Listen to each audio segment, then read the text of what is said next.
آج میرا فعل، آج میرا قول، آج میرے لمحات، آج میرا وقت، میرا دل جن چیزوں کے اندر مشغول ہے، وہی دراصل یہ اعمال ہیں کہ جو وہاں پر مجھے واپس مل جائیں گے۔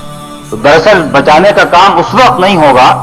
بچانے کا کام تو آج اسی لمحے سے شروع ہونا چاہیے کہ اللہ تعالیٰ مجھے ان اعمال سے، ان اقوال سے، ان چیزوں سے محفوظ رکھے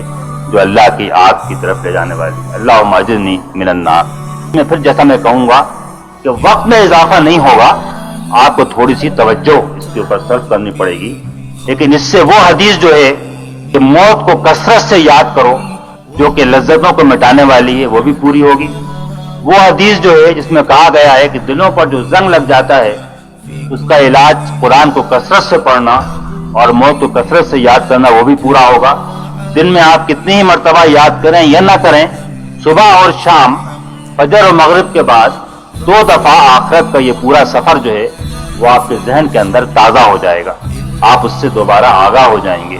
اور یہ آپ کو ایک ایسی قوت مل جائے گی جس سے آپ اپنے کردار کو بھی پاکیزہ بنا سکیں گے،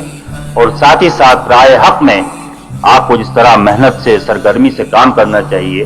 اور جس طرح اپنے آپ کو لگانا چاہیے، جس طرح قربانی دینا چاہیے، پھر یہ کام آپ کے لیے بوجھ نہیں رہے گا، بلکہ اس کام کو آپ دل کے تقاضے سے مجبور ہو کر آپ خود ہی کریں گے۔